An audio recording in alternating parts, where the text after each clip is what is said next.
So hello everyone, my name is CA Vaibhav Vashisht. I am a chartered accountant by profession and a teacher for you all by my passion. So today we will be starting with our chapter number 3, admission of a partner. Admission of a partner, partnership account में मतलब क्या होता है? मतलब simple सा है, suppose कोई partnership firm में दो पार्टनर थे ए और बी इन एनी रेशियो 2:1, कोई भी इनका रेशियो था और एक नया पार्टनर आ जाता है सी नाम का, इनको ज्वाइन करने नया पार्टनर आ जाता है। तो क्या होगा, तुम्हारे 1 मार्क्स के एमसीक्यू के लिए जो पुरानी पार्टनरशिप डीड होगी इनकी वो तो खत्म हो जाएगी और एक नई पार्टनरशिप डीड बनेगी, एक नई पार्टनरशिप डीड बनेगी। अब एडमिशन के क्वेश्चन में तुमको सिंपली 5 स्टेप्स को फॉलो करना है। उन 5 स्टेप्स को अगर आप एक एक डिटेल को अच्छे से समझ गए तो आप इजीली क्वेश्चन को कर पाओगे। दूसरा, टाइमली यानी कि स्पीड से भी क्वेश्चन को कर पाओगे। ध्यान रखना 6 मार्क्स का क्वेश्चन है, यानी कि आपको लगभग 13.5 मिनट या आप मान लो 15 से 20 मिनट में इस क्वेश्चन को कंप्लीट करना है। तो वो स्टेप्स क्या क्या है, वो ये 5 स्टेप्स को आपको फॉलो करना है। पहला step number 1, calculation of new ratio and sacrificing ratio. उसके बाद में गुडविल का एडजस्टमेंट, रिजर्व एंड सरप्लस का adjustment, revaluation of asset and liability का, और लास्ट में अगर क्वेश्चन रिक्वायर करता है तो हमको पार्टनर्स कैपिटल को भी एडजस्ट करना पड़ेगा। अब क्या होता है, हमारा स्टेप नंबर 1 बहुत आसान है तो बच्चे इसको स्किप कर जाते हैं। तो मैं कहूंगा कि इस स्टेप को बिल्कुल भी स्किप मत करना, क्योंकि 6 मार्क्स के क्वेश्चन में छोटी सी गलती अगर हमारा क्वेश्चन गलत कर दे, हम सारी चीजें सीख गए और हमको न्यू रेशियो निकालना नहीं आ रहा, सैक्रिफाइसिंग रेशियो निकालना नहीं आ रहा, या निकालना भी आ रहा है तो हम बहुत टाइम लगा रहे हैं। तो बेटर है इनके सारे केसेस को अच्छे से समझो और जल्दी से जल्दी रेशियो को निकालने की ट्रिक को जानो। तो क्या होता है, हमारे चैप्टर नंबर 3 में न्यू रेशियो को निकालने के टोटल 4 केसेस हैं। जतिन, रिटायरमेंट में कितने केस थे? नहीं, रिटायरमेंट में 2 ही केस थे। रिटायरमेंट में 2 केस थे, लेकिन हमारे एडमिशन वाले में टोटल कितने केसेस हैं? न्यू रेशियो, सैक्रिफाइसिंग रेशियो दोनों की 4 केसेस। पहले मैं न्यू रेशियो के बारे में बता देता हूँ। केस नंबर 1 क्या है? केस नंबर 1 में कुछ इस तरीके का क्वेश्चन आएगा कि 2 पार्टनर दे दिए जाएंगे ए और बी, जिनका रेशियो है सपोज 2:1 का। क्या रेशियो है? और नया पार्टनर आ रहा है सी नाम का, जो कि आ रहा है सपोज 1/6 शेयर के लिए। कितने शेयर के लिए आ रहा है? 1/6। और क्वेश्चन में कुछ भी इंफॉर्मेशन नहीं दे रखी, और क्वेश्चन में कुछ भी इंफॉर्मेशन नहीं दे रखी। तो इस टाइप के क्वेश्चंस में हमको सिंपली क्या करना है, हम क्या करेंगे कि सर जो इनका पुराना रेशियो है हम मानेंगे ये उसी पार्टनर, ये पार्टनर्स उसी रेशियो में शेयर करेंगे। सर मतलब, तो मतलब मैं क्या कह रहा हूं, सी अगर 1/6 हिस्से के लिए आ रहा है, सी अगर 1/6 हिस्से के लिए आ रहा है, तो बताओ रिमेनिंग शेयर क्या रह गया? रिमेनिंग शेयर हमारा रह गया 1 - 1/6 यानी कि 5/6। हम ये मानेंगे कि ये A:B अपने पुराने रेशियो में ही इस 5/6 को बियर करने वाले हैं। तो तुम एग्जाम में कैसे इसको जल्दी से निकालोगे, यहाँ पे लिखना A, B और C। नया पार्टनर कितने शेयर के लिए आ रहा है? 1/6। रिमेनिंग शेयर है 5/6, रिमेनिंग शेयर है 5/6, और इस 5/6 को ये पार्टनर्स 2:1 के रेशियो में ही लेने वाले हैं, 2:1 के रेशियो में ही लेने वाले हैं। तो 5/6 का 2/3 और 5/6 का कितना हुआ बताओ? ये आ गया एलसीएम हमारा 18, 15। अरे सॉरी, मैं क्या सॉल्व कर रहा हूँ यार। हाँ, ये इसको कट करके क्या आ रहा है, ये 5/6 का 2/3 कितना होता है? 10/18। और ये कितना होता है? 5/18। और 1/6 को मैं 3/18 भी लिख सकता हूँ। तो हमारा नया रेशियो क्या आ गया? 10:5, ये क्या आ गया हमारा? New ratio. बट क्वेश्चन में हमको साथ साथ में सैक्रिफाइसिंग रेशियो भी रिक्वायर्ड होगा। तो बताओ इसका सैक्रिफाइसिंग रेशियो क्या आने वाला है? केस नंबर 1 में वही ओल्ड रेशियो ही हमारा सैक्रिफाइसिंग रेशियो होने वाला है। ओल्ड रेशियो ही क्या होने वाला है? तो अगर आप अच्छे से पढ़ लिए कि केस नंबर 1 क्या है, केस नंबर 1 क्या है, जब ओल्ड रेशियो दे रखा हो और नए पार्टनर का रेशियो दे रखा हो, उसके अलावा कोई भी इंफॉर्मेशन नहीं दे रखी, तो सैक्रिफाइसिंग रेशियो वही ओल्ड रेशियो होता है। सैक्रिफाइसिंग रेशियो वही ओल्ड रेशियो ही होता है। अब चलते हैं हमारे केस नंबर 2 के ऊपर।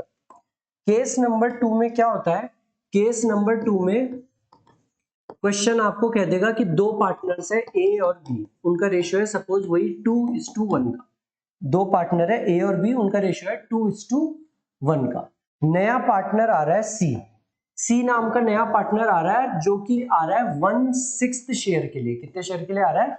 1/6 शेयर के लिए। और क्वेश्चन साथ साथ में ये भी कह रहा है विच ही एक्वायर्ड, ये जो 1/6 शेयर है, which he acquired equally from A and B. इस 1/6 को वो कैसे ले रहा है? इक्वली ले रहा है। किससे? ए और बी से। तो क्या होगा कि जो नया पार्टनर आ रहा है वो आ रहा है 1/6 शेयर के लिए। कितने शेयर के लिए आ रहा है? 1/6 शेयर के लिए, जो उसने इक्वली लिया है। यानी कि 1/6 का आधा हिस्सा तो 1/12 तो लिया है उसने ए से, और वही 1/6 का आधा हिस्सा उसने किससे लिया है? 1/12 लिया है बी से। तो इस केस में हम नया रेशियो कैसे कैलकुलेट करेंगे? आपको वही लिखना है ए बी सी। यहाँ पे लिखना ए, यहाँ पे लिखना बी और यहाँ पे लिखना सी। सी कितने शेयर के लिए आ रहा है? 1/, और पुराना इनका रेशियो क्या है? 2:1 का, 2/3 और 1/, इस 1/6 का आधा यानी कि 1/12 तो इसने लिया है ए से, और 1/12 किससे लिया है? अब कई बच्चे इसमें क्या गड़बड़ कर देते हैं, 1/6 का आधा 1/3 है ना, तो 1/6 का आधा 1/12 होता है। 1/6 इंटू 2/1, जब डिवाइड ऊपर जाता है तो वो मल्टीप्लाई हो जाएगा। हम इसको सिंपली सॉल्व करेंगे। कॉमन एलसीएम आया 12, 12 डिवाइड बाय 3 4, ये 8 माइनस 1, ये कितना आया? कॉमन 12, 4 माइनस 1, और इसको मैं 2/12 लिख सकता हूँ।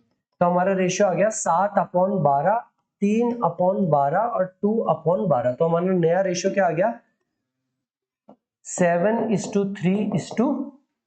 ये तो है हमारा न्यू रेशियो। और हमारा सेक्रीफाइसिंग रेशियो क्या होने वाला है इस केस में? 1:1। हमको ये ध्यान देना होगा जब भी केस नंबर 2 आ जाए। केस नंबर 2 क्या होता है? क्वेश्चन में ओल्ड रेशियो दे रखा है, नया पार्टनर कितने शेयर के लिए आ रखा है, और बोल रखा है कि वो इक्वली ले रहा है। वो अगर उनसे इक्वली ले रहा है यानी कि ये इक्वली सेक्रीफाइस कर रहे हैं। ये इनका सेक्रीफाइस ही तो है, 1/12 और 1/12। अगर 1/12 में करूंगा तो रेशियो क्या आएगा? 1:1। यही क्या है हमारा सेक्रीफाइसिंग रेशियो। तो बच्चे क्या होते हैं, ओल्ड रेशियो न्यू रेशियो निकालते हैं और सेक्रीफाइसिंग रेशियो निकालने में टाइम वेस्ट कर देते हैं। अगर केस नंबर 2 आ गया तो सिंपली हमारा सेक्रीफाइसिंग रेशियो क्या रहने वाला है? 1:1। ये होता है हमारा सेक्रीफाइसिंग रेशियो। चलते हैं केस नंबर 3 के ऊपर। केस नंबर 3 किस हिसाब से आने वाला है? केस नंबर 3 में वही तुमको दो पार्टनर दे देंगे ए और बी। दो पार्टनर है ए और उनका रेशियो है 2:1 का। नया पार्टनर सी आ रहा है 1/6 शेयर के लिए। बट इस बार क्वेश्चन क्या कह रहा है? विच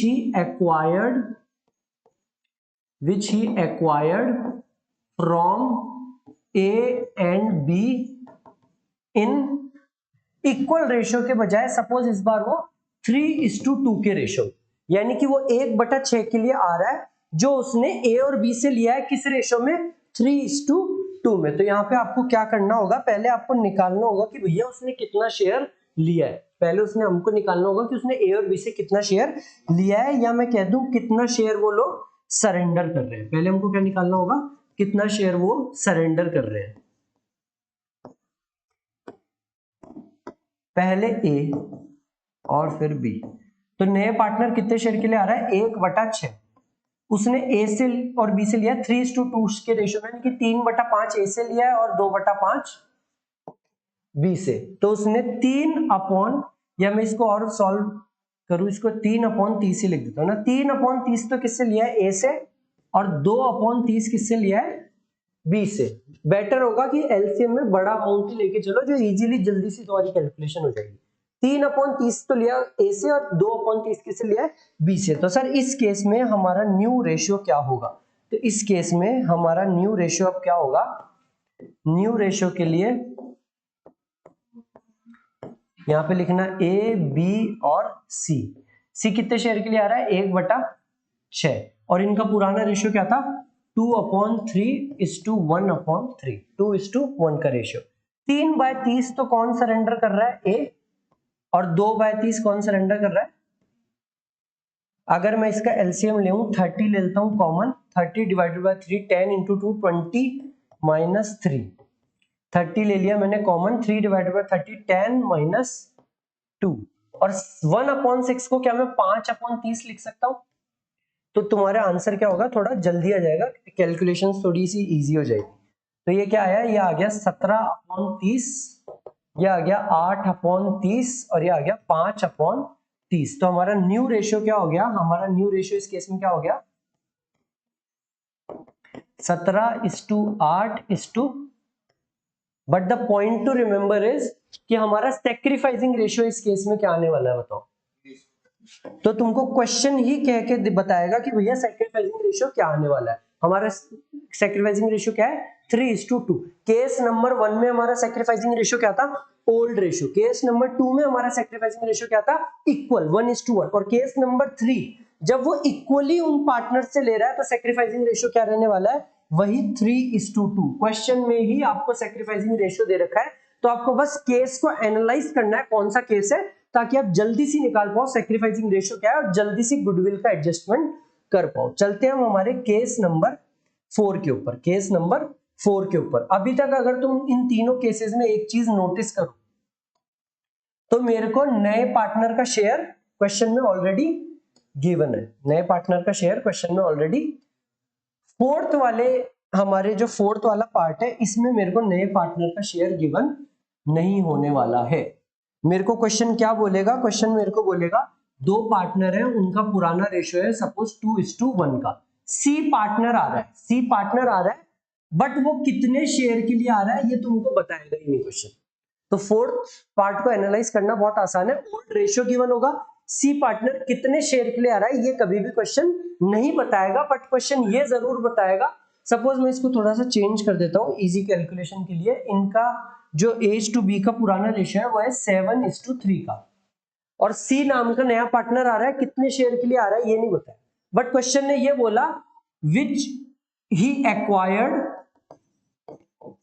वो कैसे एक्वायर कर रहा है, तो इसको सरेंडर करा गया है। ए ने तो सरेंडर करा है अपने शेयर का 1/7, ए सरेंडर्स 1/7 ऑफ हिज शेयर, ए कितना सरेंडर कर रहा है 1/7 of his share, while B surrenders 1/3 of his share, और B कितना सरेंडर कर रहा है 1/3 ऑफ हिज शेयर। क्या मेरे को कहीं पे भी क्वेश्चन ने बताया कि वो कितने रेशियो के लिए आ रहा है, 1/6 के लिए, 1/5 के लिए, क्वेश्चन मेरे को कहीं पे भी नहीं बता रहा, बट क्वेश्चन मेरे को सरेंडर्ड वैल्यू बता रहा है।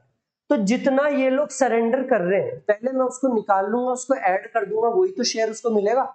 अभी तक के क्वेश्चन में हम क्या कर रहे थे, 1/6 शेयर के लिए वो आ रहा था, वो ले रहा था ए और बी से, अगर उन दोनों को जोड़ रहे थे तब भी तो 1/6 ही आ रहा था। तो मैं क्या करूंगा, पहले निकालूंगा कि भैया ये लोग सेक्रीफाइस कितना कर रहे हैं। पहले मेरे को क्या निकालना होगा इस केस में, सरेंडर्ड वैल्यू। मैं निकालूंगा सरेंडर्ड, अभी मैं एकदम इसको संक्षिप्त में कर दूंगा चारों केसेस को कि आपको कैसे क्वेश्चन को जल्दी से एनालाइज करना है कि इसमें सेक्रीफाइसिंग रेशियो क्या होने वाला है। पहले मेरे को इसमें क्या निकालनी होगी, सरेंडर्ड वैल्यू। सरेंडर्ड वैल्यू में कैसे निकालूंगा, ए का शेयर कितना है 7:3 यानी कि 7/10, और इसका शेयर कितना है 3/10। ए तो सेक्रीफाइस कर रहा है 1/7 ऑफ हिज शेयर। जब भी ये ऑफ दिख जाए ना, ऑफ का मतलब है पहले मल्टीप्लाई करना है फिर बाद में माइनस करना है, और जब भी क्वेश्चन में फ्रॉम दिख जाए तो ये आसान सी इंग्लिश की बात है बट फिर भी कंफ्यूजन होता है। तो ऑफ का मतलब है पहले मल्टीप्लाई करना है फिर माइनस करना है, और फ्रॉम का मतलब है डायरेक्ट माइनस कर सकते हो। तो ए 1/7 ऑफ हिज शेयर सेक्रीफाइस कर रहा है, उसका शेयर है 7/10, इसका 1/7 यानी कि ए कितना सेक्रीफाइस कर रहा है 1/10 असल में सेक्रीफाइस कर रहा है। डायरेक्ट 1/7 को माइनस नहीं करेंगे, अगर ये होता ना ए सेक्रीफाइसेस 1/7 फ्रॉम हिज शेयर तो मैं डायरेक्ट माइनस कर देता, 1/7 सेक्रीफाइस कर रहा है, बट वो कितना सेक्रीफाइस कर रहा है 1/7 of his share. B sacrifice कर रहा है 1/3 ऑफ हिज शेयर, इसका शेयर है 3/10, इसका 1/3 बी सेक्रीफाइस कर रहा है, यानी कि बी भी कितना सेक्रीफाइस कर रहा है 1/10। ए सेक्रीफाइस कर रहा है 1/10 और बी भी सेक्रीफाइस कर रहा है 1/10। तो बताओ इसमें सेक्रीफाइसिंग रेशियो क्या आएगा, जो भी इनका सरेंडर्ड वैल्यू का रेशियो है ना वही क्या होने वाला है इनका सेक्रीफाइसिंग रेशियो। अब हम कैलकुलेट कर लेते हैं इसका न्यू रेशियो भी कैलकुलेट कर देते हैं। बता जाते हैं न्यू रेशियो क्या आएगा,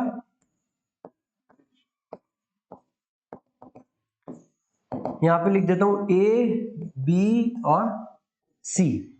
सर ए का रेशियो था 7/10, बी का था 3/10। ए सेक्रीफाइस कर रहा है 1/10। सर 7/10 कर रहा था ना, 7/10 ऑफ हिज शेयर। वो कितना सेक्रीफाइस कर रहा था? 1/7 ऑफ हिज शेयर। अब ऑफ हिज शेयर करके हमको पता चला 1/10। पहले मैंने मल्टीप्लाई करा, अब मैं क्या करूंगा? माइनस करूंगा। तो ए 7/10 उसका शेयर था, सेक्रीफाइस कर रहा है 1/10। बी का शेयर था 3/10, सेक्रीफाइस कर रहा है 1/10। सर सी कितना गेन कर रहा है? 1/10 तो ले रहा है ए से, और बी से कितना ले रहा है? 1/10। यानी कि सी का शेयर निकालने के लिए हमको वही सरेंडर्ड वैल्यू को यहाँ पे ऐड करना है केस नंबर 4 में। तो इनका नया रेशियो आ गया 6/10, 2/10 और 2/10। यानी कि इनका नया रेशियो हो गया 3:1:1 का। और इनका सेक्रीफाइसिंग रेशियो क्या हो गया? 3:1:1 आ रहा है ना।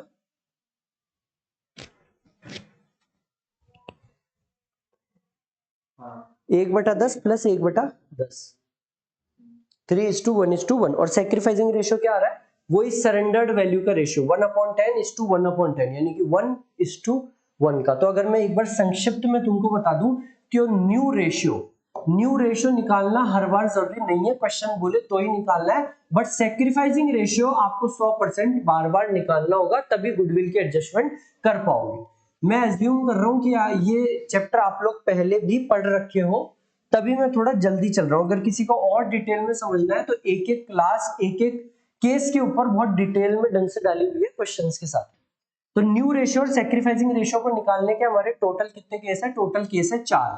केस नंबर 1 क्या है? जब आपको ओल्ड रेशियो गिवन हो और नए पार्टनर सी का शेयर गिवन हो और कुछ भी नहीं दे रखा है, इस केस में सेक्रीफाइसिंग रेशियो क्या होगा?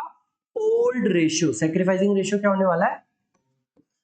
केस नंबर 2 क्या है हमारा? केस नंबर 2 है जब आपको ओल्ड रेशियो दे रखा है, जब आपको, और साथ में सी का शेयर भी दे रखा है 1/6, और ये भी बोल रखा है ये सी का शेयर सी आप लेता है पुराने पार्टनर से इक्वली। कैसे लेता है? इक्वली। तो यहां पे सेक्रीफाइसिंग रेशियो क्या होने वाला है?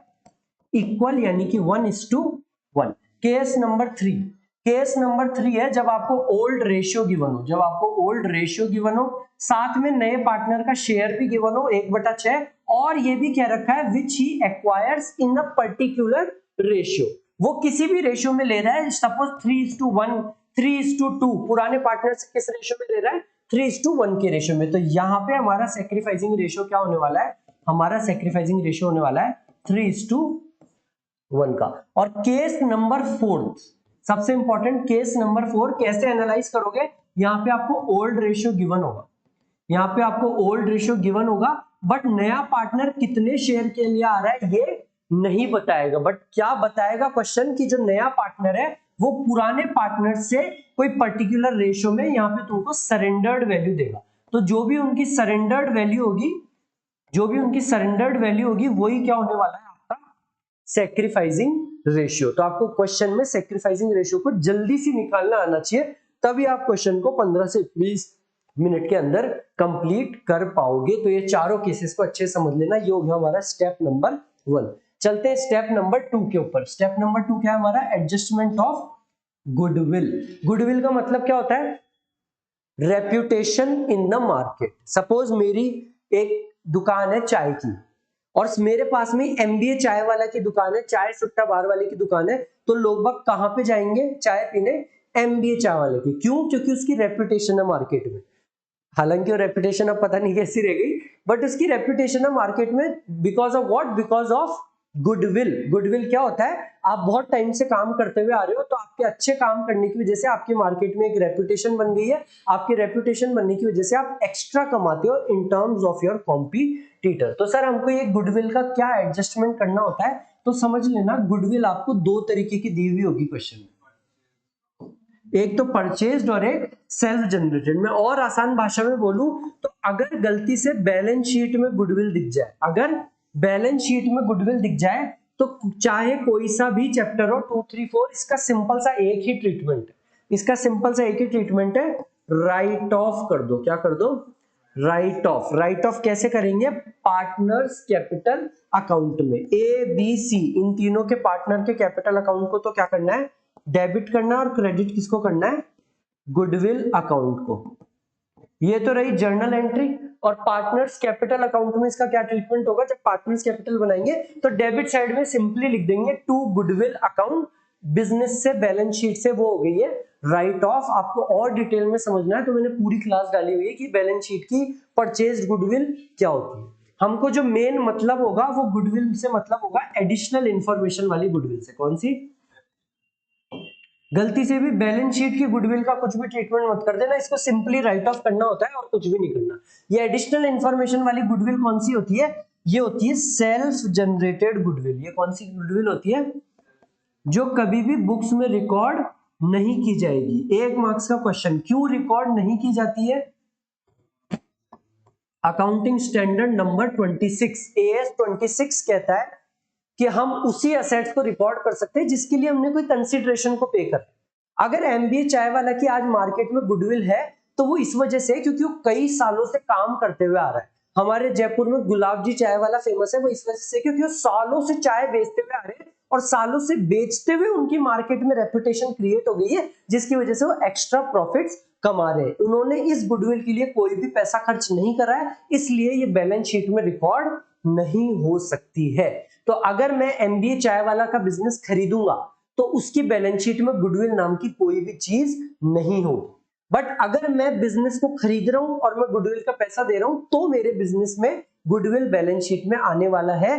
आपको क्वेश्चंस के लिए क्या याद रखना है? बैलेंस शीट में अगर गुडविल दिख जाए इग्नोर कर देना, सिंपली राइट ऑफ करना और कुछ भी नहीं करना। हमको किससे मतलब होता है? एडिशनल इंफॉर्मेशन की गुडविल से।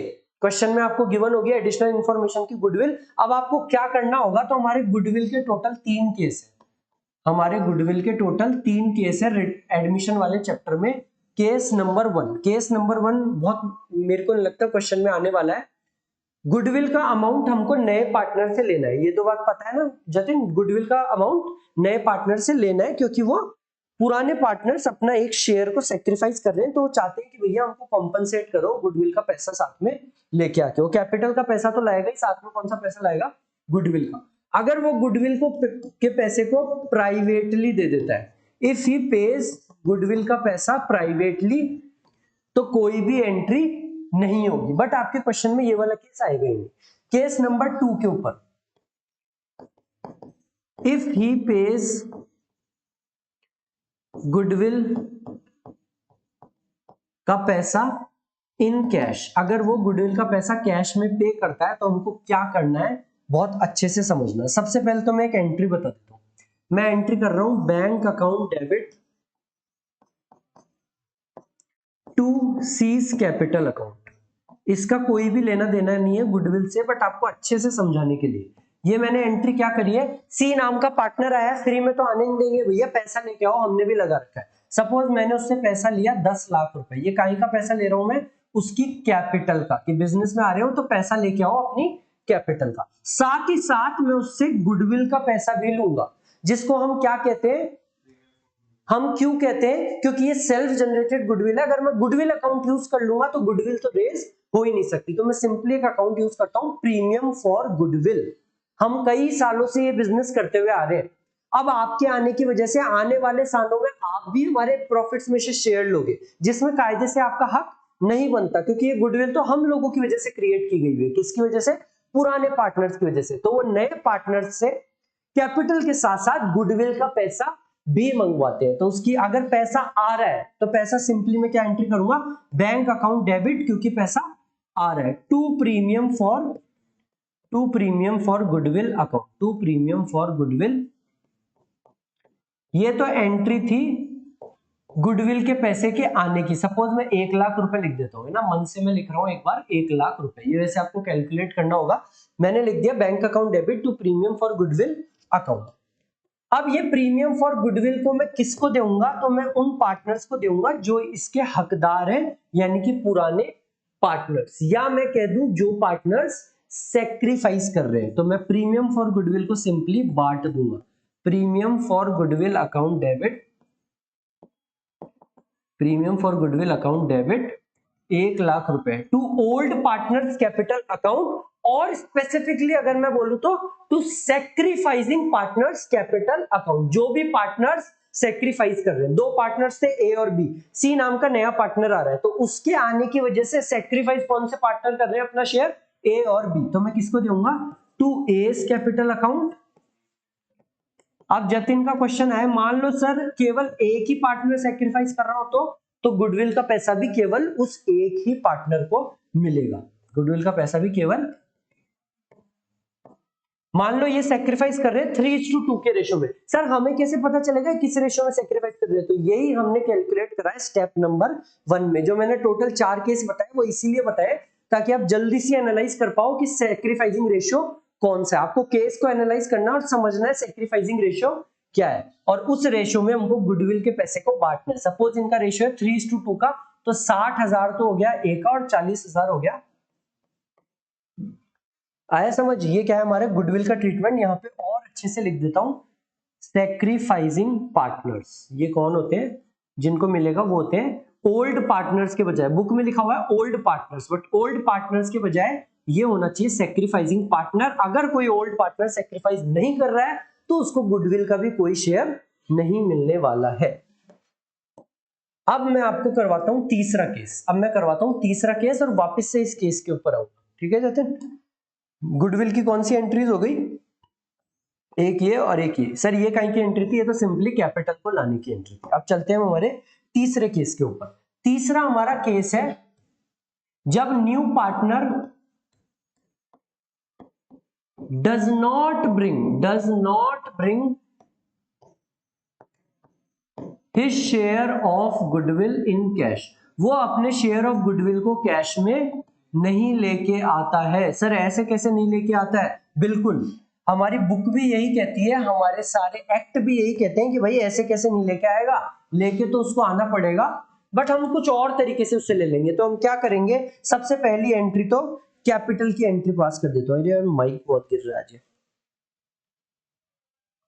सबसे पहली एंट्री तो कैपिटल की एंट्री पास कर देता हूँ। हाँ सर ये इस एंट्री का गुडविल से कोई लेना देना नहीं है, bank account debit to C's capital account. कितने की कैपिटल मंगाई, 10 लाख रुपए की। हमने उसको बोला 10 लाख रुपए तो की तो तू कैपिटल लेके आ अगर बिजनेस करना है। साथ ही साथ गुडविल का भी पैसा लाना पड़ेगा, और कितना पैसा लाना पड़ेगा, सपोज 1 लाख रुपए। वो बोलता है भैया मेरे पास में 1 लाख रुपए तो नहीं है। हम एंट्री करते हैं bank account debit to premium for goodwill. अब उसके पास में 1 लाख रुपए है नहीं, तो हम क्या बोलेंगे, एक काम कर, जब तुम 11th क्लास में सेल्स की एंट्री करते थे तो क्या करते थे, या तो पैसा आ जाए तो अच्छी बात है, cash account debit to sale, नहीं तो सामने वाले को क्या बना देते थे, डेटर। क्या बना देते थे, वैसे ही हम इस बंदे को भी क्या बना देंगे, हमारा डेटर। क्या बनाएंगे, अब मैं एक एंट्री लिखूंगा चला के गलत, और फिर उसको करेक्ट करूंगा कि तुम्हें ध्यान रह जाए। मैं इसको अगर डेटर बना रहा हूं तो डेटर का क्या बैलेंस होता है, डेबिट, तो मैं क्या कर दूंगा, seize capital account debit, seize capital account. अभी मैंने चला के गलत लिखा है कि तुम्हें याद हो जाए, 1 लाख रुपए, और ये मिलना किसको चाहिए पैसा, सर सैक्रिफाइसिंग पार्टनर्स को, ओल्ड को नहीं, सैक्रिफाइसिंग पार्टनर्स को, जो कि हमारे केस में सपोज है ए और बी। कैसे निकाला सैक्रिफाइसिंग पार्टनर कौन है, स्टेप नंबर 1 से, to A's capital account to B's capital account. Suppose वो रेशियो आ रहा था 3:2, तो 60,000 रुपए इसके और 40,000 रुपए इससे। अब हुआ क्या, मैंने bank account debit to C's capital करा, क्रेडिट करा 10 लाख से और डेबिट कर दिया 1 लाख से, तो अल्टीमेटली कैपिटल कितने की रह गई, 9 लाख की। तो हमारा उद्देश्य ही खत्म हो गया कि हमने जो 10 लाख की कैपिटल मंगाई। अब हम क्या करें, तो to retain his capital intact, C की कैपिटल 10 लाख ही रहे, हम क्या करेंगे, हम यहाँ पे सी के कैपिटल अकाउंट को डेबिट करने के बजाय हम सी के करंट अकाउंट को डेबिट करेंगे। कौन से अकाउंट को डेबिट करेंगे, सर अगर क्वेश्चन फिक्स्ड कैपिटल वाला नहीं है तो कोई फर्क नहीं पड़ता, हम कैपिटल अकाउंट को डेबिट नहीं करेंगे, नहीं तो इसकी कैपिटल इंटैक्ट नहीं रहेगी। तो हम कौन सा अकाउंट डेबिट करेंगे, C's current account debit. Question बहुत अच्छे से पढ़ना, अगर वो प्रीमियम फॉर गुडविल कैश में लेके आ रहा है तो bank account debit to premium for goodwill to A और टू बी। जब पार्टनर्स कैपिटल बनाओगे तो क्रेडिट साइड पे क्रेडिट साइड पे ए और बी में बाय प्रीमियम फॉर गुडविल, और उन दोनों के कॉलम में आएगा, सी के कॉलम में कुछ भी नहीं आने वाला। Whereas case number third, जब वो पैसा नहीं लेके आ रहा है तो क्रेडिट साइड पे बाय सीज करंट अकाउंट आ जाएगा। प्रीमियम फॉर गुडविल की बजाय क्या आ जाएगा, by C's current account. Reason आपको बहुत अच्छे से पता है, 1 मार्क्स में आ सकता है कि भैया कैपिटल अकाउंट को डेबिट क्यों नहीं किया जाता है। अब मैं चलता हूं वापस से केस नंबर 2 के ऊपर। ये मैंने तीनों केस करा दिए, एक बार हम केस नंबर 2 के ऊपर भी चलते हैं। कई बार क्वेश्चन तुमको क्या बोलेगा कि भैया वो अपना कैश में लेके आ गया है पेमेंट। कैश में अगर पेमेंट लेके आ गया है तो एक तो कैपिटल की एंट्री तो हो ही गई, एक उसकी प्रीमियम फॉर गुडविल, और प्रीमियम फॉर गुडविल को बांटने की एंट्री होगी सैक्रिफाइसिंग पार्टनर। क्वेश्चन साथ साथ में क्या बोलेगा कि जो पार्टनर्स हैं जिन्होंने सैक्रिफाइस करा है उन्होंने अपने गुडविल के शेयर को विड्रॉ कर लिया। क्या कर लिया, विड्रॉ। क्या सर क्या ये केस नंबर 4 है? ये केस नंबर 4 नहीं है, गुडविल के 3 ही केस थे। ये सिंपली विड्रॉ करे अपने पैसे को। गुडविल का खेल खत्म हो चुका है। आप सब लोग 11th क्लास में बहुत अच्छे से पढ़ के आए हो। अगर कोई पार्टनर पैसा निकाल रहा है तो उसकी सिंपली विड्रॉ की एंट्री कर दो। सिंपली क्या करेंगे, विड्रॉ की एंट्री। इसका गुडविल से कोई भी लेना देना नहीं है। आपको यहां तक समझना है गुडविल का खेल। एक को मिला है गुडविल का पैसा 60,000, बी को मिला है 40,000। अब अगर ये इसको विड्रॉ कर लेते हैं तो हम सिंपली इसके विड्रॉवल की एंट्री करेंगे। हम सिंपली क्या करेंगे, फोर्थ विड्रॉवल की एंट्री। विड्रॉवल की एंट्री क्या होगी, एस कैपिटल अकाउंट डेबिट, बीस कैपिटल अकाउंट डेबिट। आपको बहुत अच्छे से समझने की जरूरत है कि इसका गुडविल से कोई भी लेना देना नहीं है। गुडविल की अगर एंट्री वो थर्ड पे ही खत्म हो गई। कितना इसका है सर, 60,000 इसका है और 40,000 इसका है। इन्होंने विड्रॉ कर लिया तो भैया ठीक है, अपना पैसा लेके चल जाओ। अब कई बार क्वेश्चन ऐसे बोलेगा कि भैया इन्होंने विड्रॉ करा हाफ अमाउंट, तो कोई दिक्कत नहीं है। इसका 60,000 बन रहा है, आधा निकाल रहा है, तो यानी कि कितना विड्रॉ करा है, 30,000। कितना विड्रॉ करा है, और इसका 40,000 बन रहा है तो इसने कितना विड्रॉ करा है, 20,000। ये सिंपली विड्रॉल की एंट्री है। वो चाहे हाफ करे, चाहे 1/4 करे, चाहे 3/4 करे, इस एंट्री का गुडविल से कोई भी लेना देना नहीं है। गुडविल की केवल 3 केस है। केस नंबर 1 तो आपके क्वेश्चन में आएगा ही नहीं, जब वो प्राइवेटली पे कर दे। कैसे पे करा है उसने, प्राइवेटली, यानी कि उसने पार्टनर्स को बोला कि भैया मैं आपको अलग से पैसे दे देता हूं, एंट्री करने की जरूरत ही नहीं है। उसमें कोई भी एंट्री पास नहीं होगी। केस नंबर 2, जब वो गुडविल का पैसा कैश में लेके आए तो हम एंट्री पास करेंगे, bank account debit to premium for goodwill, और प्रीमियम फॉर गुडविल के पैसे को बांट देंगे ओल्ड पार्टनर्स। सैक्रिफाइसिंग पार्टनर्स में सैक्रिफाइसिंग रेशियो में। सैक्रिफाइसिंग रेशियो कहां से निकालेंगे, स्टेप नंबर 1 से। केस नंबर 3, जब वो पैसा नहीं लेके आ पाए, अगर वो पैसा नहीं लेके आएगा तब भी हम उसको जाने नहीं देंगे, पैसा तो हम उससे लेंगे। तो हम क्या एंट्री पास करेंगे, हम उसको बना देंगे हमारा डेटर। हम उसको बना देंगे डेटर, और उसकी कैपिटल इंटैक्ट रहे तो हम कौन सा अकाउंट यूज करने वाले हैं, C's current account to A's capital account to B's capital account. ये रहा हमारे ट्रीटमेंट गुडविल का। अब अपना स्टेप नंबर 3 के ऊपर आएंगे। एक बार ये स्टॉप कर दिया। तो हमारे 2 स्टेप हो चुके हैं, adjust calculation of new ratio and sacrificing ratio, उसके केसेस देख लिए। उसके बाद में हमने सेकंड स्टेप कर लिया, एडजस्टमेंट ऑफ गुडविल। अब चलते हैं हमारे तीसरे step, adjustment of reserves and accumulated profit. Adjustment of reserve and accumulated profit. Sir ये हमको कहां पे मिलने वाले हैं, तो जब क्वेश्चन में हमको एक बैलेंस शीट मिलेगी, उस बैलेंस शीट की क्रेडिट साइड पे, यानी कि लायबिलिटी साइड पे, बैलेंस शीट में से कोई क्रेडिट साइड नहीं होती, बैलेंस शीट की लायबिलिटी साइड में हमको जितने भी रिजर्व्स दिखेंगे, हमको इनका क्या करना होगा, एडजस्टमेंट। चाहे क्वेश्चन बोले चाहे नहीं बोले। सर क्या क्या रिजर्व हो सकते हैं, रिजर्व हो सकते हैं जनरल रिजर्व, P&L अकाउंट का क्रेडिट बैलेंस, और कोई रिजर्व। इसके अलावा 2 स्पेशल रिजर्व है, वर्कमैन कंपनसेशन रिजर्व। सर क्या कुछ डेबिट साइड पे लॉसेस भी हो सकते हैं, तो जैसे हम ये रिजर्व्स को कैरी फॉरवर्ड कर रहे हैं, ऐसी लॉसेस भी कैरी फॉरवर्ड हो सकते हैं। उनका क्या क्या नाम आ सकता है, P&L अकाउंट का debit balance, deferred revenue expenditure, एकदम सही दक्ष, डेफर्ड रेवेन्यू एक्सपेंडिचर, और एडवर्टाइजमेंट सस्पेंस। रूल बहुत सिंपल सा है, रिजर्व्स का क्या करना है समझना। तो ये जो रिजर्व्स है, ये असल में इनका दूसरा नाम अनडिस्ट्रीब्यूटेड प्रॉफिट भी होता है।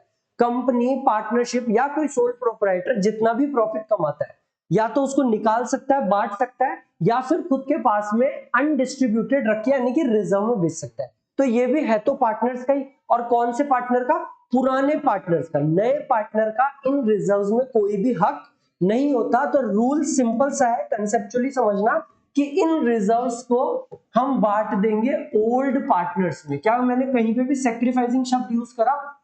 हम इनको बांटेंगे ओल्ड पार्टनर्स में, और कौन से रेशियो में? ओल्ड रेशियो में। चाहे से वो इस तरफ के जनरल रिजर्व हो या डेबिट साइड का P&L account, deferred revenue, advertisement, suspense, ये दोनों ही किसके हैं? ओल्ड पार्टनर्स के। और हम बांट देंगे ओल्ड रेशियो में। जर्नल एंट्री हम क्या पास करेंगे? हम एंट्री पास करेंगे general reserve account debit, general reserve account debit, P&L account का क्रेडिट बैलेंस अकाउंट डेबिट, और भी जितने भी रिजर्व है ये account debit to partners A और बी। मैं सी नहीं लिख रहा क्योंकि सी हमारा नया पार्टनर है, टू ए और टू बी। केवल ओल्ड पार्टनर्स में बांट दिया ओल्ड रेशियो में। इसके अलावा ध्यान हमको क्या रखना है कि ये जो दो रिजर्व है, वर्कमैन कंपनसेशन रिजर्व और इन्वेस्टमेंट फ्लक्चुएशन रिजर्व, इन दोनों का स्पेशल ट्रीटमेंट है क्योंकि ये स्पेसिफिक रिजर्व है। चाहे चैप्टर 2 हो, 3 हो या 4 हो, इन दोनों रिजर्व्स का ट्रीटमेंट तीनों चैप्टर में सेम है। तो अभी इस क्लास को लंबा ना करते हुए मैंने स्पेसिफिकली इसके ऊपर क्लास बनाई हुई है। 8-8 मिनट, 10-10 मिनट की दोनों क्लासें हैं, अच्छे से उसको देख लेना क्योंकि कोई ना कोई क्वेश्चन होगा, या तो एडमिशन का, रिटायरमेंट का, पक्का से इनका ट्रीटमेंट आने वाला है। तो अलग से वर्कमैन कंपनसेशन रिजर्व और इन्वेस्टमेंट फ्लक्चुएशन रिजर्व की क्लास हमारे प्लेलिस्ट में ही है, उसमें अच्छे से देख लेना। सर अगर ये जो लॉसेस होंगे इनका क्या होगा? तो ये लॉसेस भी हम किसको देंगे? पार्टनर्स को। बट इस बार एंट्री क्या हो जाएगी? उल्टी हो जाएगी। एज कैपिटल अकाउंट डेबिट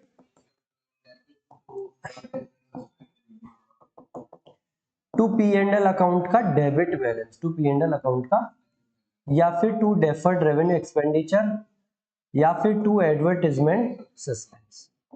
खत्म।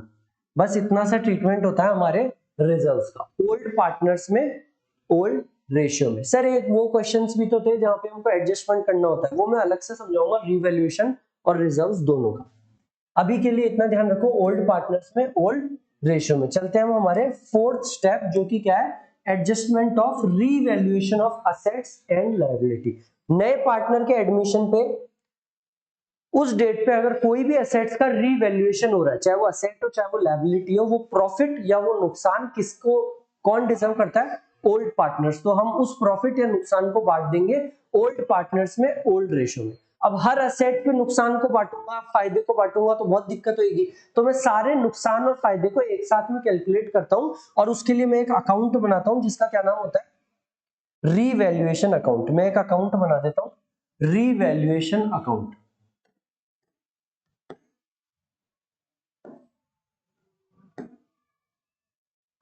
जिसमें मैं जितने भी हमारे असेट और लायबिलिटी है उनका प्रॉफिट और नुकसान को क्या कर दूंगा? रिकॉर्ड कर दूंगा। ये revaluation account nominal in nature होता है। क्या होता है? यानी कि जितनी भी इनकम है उसको तो मैं इसके अकाउंट में करूंगा क्रेडिट, और जितने भी खर्चे हैं, नुकसान हो रहा है, उसको मैं क्या करने वाला हूं? डेबिट। ये क्या है हमारा? Revaluation account. सर आपने बोला जितनी भी इनकम है उसको तो करूंगा मैं, और जितना भी नुकसान है या लॉस उसको मैं क्या करूंगा? डेबिट। तो सर इनकम क्या हो सकती है? मान लो हमारा स्टॉक था 1 लाख का, बट उसकी करंट मार्केट वैल्यू है 1,50,000। हमारा फायदा हो रहा है कितने का फायदा हो रहा है? 50,000 का। तो उस फायदे को मैं लिखूंगा क्रेडिट साइड पे। यानी कि जितने भी इंक्रीज इन असेट है, by increase in assets, by increase in assets, उनको लिखने वाला हूं मैं क्रेडिट साइड पे। सर हमको और क्या फायदा हो सकता है? अगर मान लो लायबिलिटी कम हो जाए, क्रेडिटर को पेमेंट करना था 1 लाख का, सर 80,000 का ही करना है, 20,000 का फायदा हो रहा है, वो भी क्या है हमारा फायदा, तो कहां पे लिखा जाएगा? क्रेडिट साइड पे। By decrease in, increase in asset और डिक्रीज इन लायबिलिटी। और यही अगर हमारा असेट डिक्रीज हो रहा होता तो हमारा नुकसान है। हमारी बिल्डिंग थी 10 लाख की, बट अब उसकी वैल्यू 8 लाख की है, तो हमारा 2 लाख का नुकसान है। उसको कहां पे लिखूंगा? डेबिट साइड पे। To decrease in assets to increase in liability. Sir इसके अलावा क्या कोई और भी फायदा हो सकता है? तो कई बार कुछ असेट्स रिकॉर्डेड नहीं होते, एकदम से हमको मिल जाते हैं। सर वो कब होगा? क्वेश्चन में गिवन होगा कि हमारा कोई कंप्यूटर था जो कि रिकॉर्डेड नहीं था, एकदम से हमको मिला, तो अब हम उसको रिकॉर्ड कर लेंगे। एकदम से असेट मिला है, हमारा फायदा है, तो कहां पे आएगा, क्रेडिट साइड पे, बाय अनरिकॉर्डेड। इसके अलावा अगर कोई लायबिलिटी है तो हमारा नुकसान है टू अनरिकॉर्डेड। अब लास्ट में हमने प्रॉफिट लॉस दोनों को देख लिया। अब अल्टीमेटली हम देखेंगे कि भैया टोटल में प्रॉफिट हो रहा है, नुकसान हो रहा है। अगर ये वाली साइड ज्यादा होगी, अगर ये वाली साइड ज्यादा होगी तो बैलेंसिंग फिगर आएगा इस तरफ, जो कि कहलाया जाता है रीवैल्यूएशन प्रॉफिट, जो कि क्या कहलाया जाता है। और अगर ये डेबिट साइड ज्यादा है, यानी कि नुकसान ज्यादा है, तो बैलेंसिंग फिगर आएगा इस तरफ, जो कि कहलाया जाता है by revaluation loss, by revaluation. But the point to remember is, चाहे रीवैल्यूएशन प्रॉफिट हो, चाहे बैलेंसिंग फिगर लिख देता हूं, ये बैलेंसिंग फिगर इधर आएगा, या तो ये आएगा या फिर क्या आएगा, लॉस आएगा। चाहे प्रॉफिट हो या नुकसान हो, ये मिलेगा किसको, ओल्ड पार्टनर्स को ओल्ड रेशियो में। क्या मैंने कहीं पे भी सैक्रिफाइसिंग शब्द यूज किया? सैक्रिफाइसिंग शब्द कहां पे आने वाला है, गुडविल के एडजस्टमेंट में। सैक्रिफाइसिंग गुडविल के एडजस्टमेंट में देगा कौन, नया पार्टनर। प्रीमियम फॉर गुडविल किसको देगा, सैक्रिफाइसिंग पार्टनर्स को। बट रिजर्व्स और revaluation of asset and liability old partners, A और बी, सी को नहीं मिलेगा। रिवैल्यूएशन लॉस ए और, आया समझ रिवैल्यूएशन अकाउंट कैसे बनेगा? बहुत इंपॉर्टेंट अकाउंट है। पर्टिकुलर रुपीस, डेट का कॉलम नहीं होता, पर्टिकुलर रुपीस। उसके अलावा इंक्रीज इन एसेट इधर, फायदे इधर और नुकसान इधर। अगर ये वाली साइड ज्यादा है तो इधर क्या आ जाएगा, प्रॉफिट, और अगर ये वाली साइड ज्यादा है तो इधर क्या आ जाएगा, लॉस। बाकायदा हम एक क्वेश्चन करेंगे जो हमको और अच्छे से समझ में आए कि ये अकाउंट कैसे बनता है। एक बार स्टॉप कर देना है, मैंने इसको एक क्वेश्चन नहीं भेजा, ठीक है? ये क्वेश्चन दिख रहा है तुमको ढंग से? हाँ सर, है ना, स्टार्ट है, चल ठीक है। ठीक है, तो अपना एडमिशन का क्वेश्चन है। अपने एडमिशन के कितने स्टेप होते हैं, 5 स्टेप होते हैं। अपन को केवल उन स्टेप्स को फॉलो करना है, अपने आप सारे आंसर होते हुए जाएंगे। अब मैंने तुमको क्या बताया था उस दिन जतिन, कि अपन को क्वेश्चन तो सही करना ही है, साथ साथ में अपन को 15 से 20 मिनट के अंदर उस क्वेश्चन को करने की ट्राई करनी है, ठीक है? तो 15 से 20 मिनट में हम कैसे कर पाएंगे, जब स्टेप्स पे ढंग से ध्यान देंगे। अपना पहला स्टेप क्या होता है, calculation of new ratio and sacrificing ratio. पर न्यू रेशियो तभी कैलकुलेट करना है जब क्वेश्चन कह रहा हो। अब यहाँ पे हमको क्वेश्चन में कहीं भी न्यू रेशियो कैलकुलेट करने को नहीं कहा, तो बिना बात के न्यू रेशियो कैलकुलेट नहीं करने लग जाना। बट सैक्रिफाइसिंग रेशियो तो हमको हर क्वेश्चन में कैलकुलेट करना ही पड़ेगा, तभी हम गुडविल का एडजस्टमेंट कर पाएंगे। अब इस क्वेश्चन में हमको ओल्ड रेशियो दे रखा है और नया पार्टनर कितने शेयर के लिए आ रहा है वो दे रखा है। हमको क्या क्या दे रखा है क्वेश्चन में, ओल्ड रेशियो दे रखा है और नया पार्टनर कितने शेयर के लिए आ रहा है। अब तुम इससे न्यू रेशियो निकालोगे, फिर सैक्रिफाइसिंग रेशियो का फॉर्मूला लगाओगे। सैक्रिफाइसिंग रेशियो होता है ओल्ड माइनस न्यू। तो ऐसे करके तुम्हारे 10 मिनट तो इसी काम में लग जाने। तो इसीलिए मैंने रेशियो को कैलकुलेट करते टाइम 4 केस बताए थे। तुम्हें सिंपली एनालाइज करना है कौन सा वाला केस। अब तुम क्वेश्चन पढ़ोगे तो इस केस में तुमको ओल्ड रेशियो गिवन है, करेक्ट? दोनों पार्टनर्स का ओल्ड रेशियो क्या है, 5:3 का, और नए पार्टनर कितने शेयर के लिए आ रहा है वो दे रखा है। उसके अलावा कुछ भी नहीं कह रहा, उसके अलावा कह रहा है ना, to be contributed equally by A and B. अगर उसके अलावा कुछ भी नहीं कह रहा होता तो ये होता केस नंबर 1, और इसका सैक्रिफाइसिंग रेशियो होता 5:3 का। क्योंकि इसमें कह रहा है कि भैया उसने उस शेयर को इक्वली लिया, यानी कि कौन सा केस है, केस नंबर 2। तो यहाँ पे सैक्रिफाइसिंग रेशियो कितना आने वाला है, 1:1 का। जब तू क्लास देखेगा वैभव तब समझ में आ जाएगा, मैंने इनको क्लास में बताया था टोटल 4 केस होते हैं। तो यहाँ पे सैक्रिफाइसिंग रेशियो कितना है, 1:1 का। अभी जनरली तू क्या करता है वैभव, काफी टाइम बाद में तू आया क्लास में, तो अभी तू न्यू ओल्ड रेशियो से न्यू निकालता, फिर उसके बाद में सैक्रिफाइसिंग निकालता। बट हमको एनालाइज करना है सिंपली कौन सा केस है। एडमिशन के टोटल 4 केस है, तो हमारा सैक्रिफाइसिंग रेशियो क्या निकल के आ गया, इक्वल 1:1 का। हम चलते हैं नेक्स्ट स्टेप पे, एडजस्टमेंट ऑफ गुडविल। अब यहाँ पे हमको क्वेश्चन में क्या दे रखा है, सी 30,000 रुपए लेके आया कैपिटल के और गुडविल के। ये 30,000 में कैपिटल भी है और गुडविल भी है, कैपिटल भी और, तो हमको अलग से कैलकुलेट करना होगा कि गुडविल का अमाउंट कितना है। अगर मान लो बैलेंस शीट में गुडविल गिवन होता तो क्या उससे कैलकुलेट करता? सर गुडविल 2 तरीके की आएगी, एक बैलेंस शीट में और एक एडिशनल इन्फॉर्मेशन में। बैलेंस शीट वाली गुडविल का केवल और केवल एक ट्रीटमेंट है, कोई सा भी चैप्टर हो सिंपली राइट ऑफ करना है। बट जो एडिशनल पॉइंट्स में गुडविल होगी वही क्या होती है हमारे काम की स्टेप नंबर 2 की गुडविल। तो हमको क्या कह रखा है, गुडविल को मेजर करना है 3 years purchase of the average super profit of last 4।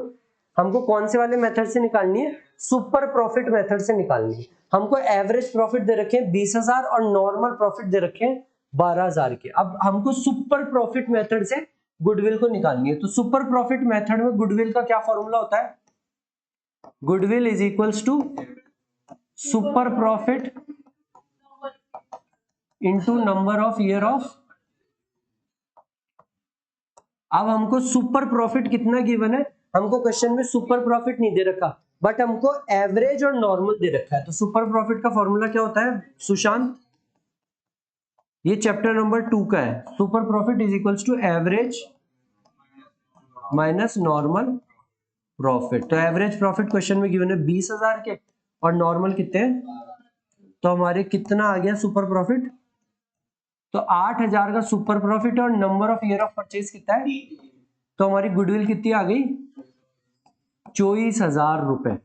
तो बताओ जो नया पार्टनर आ रहा है क्या वो 24,000 रुपए लेके आएगा, तो कितने रुपए लेके आएगा सर, ये 24,000 गुडविल जो है वो किसकी है, वो बंदा अगर 1/4 शेयर के लिए आ रहा है तो वो अपने शेयर के हिसाब से लेके आएगा। तो सी कितनी गुडविल लेके आएगा, यानी कि प्रीमियम फॉर गुडविल कितना लेके आएगा, premium for goodwill is equals to sir 24,000 है फर्म की, उसका शेयर कितना है 1/, तो उसकी गुडविल का शेयर कितना हो गया 6,000। अब सोचो वो 30,000 रुपए लेके आ रहा है टोटल में, जिसमें उसकी कैपिटल भी है और गुडविल भी है। तो वो कैपिटल के रूप में कितना ला रहा है, सीज कैपिटल 24,000, बहुत बढ़िया। तो कैपिटल के रूप में लेके आ रहा है 24,000 रुपए और टोटल वो लेके आ रहा है 24,000 प्लस 6,000 30,000 रुपए। तो सर हम क्या करेंगे, सी जो पैसा लेके आ रहा है कैपिटल के रूप में, कैपिटल के रूप में जो भी वो पैसा लाता है उसको मैं कहां पे भेजूंगा, पार्टनर्स कैपिटल अकाउंट। और लिखते क्या हम उसको, बाय बैंक।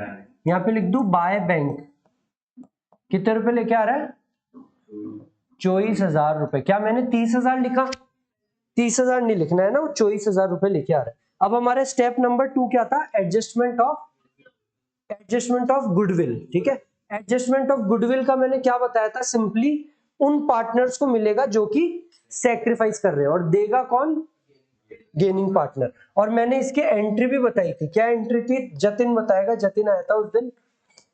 जतिन ये प्रीमियम फॉर गुडविल को कैसे बांटेंगे हम,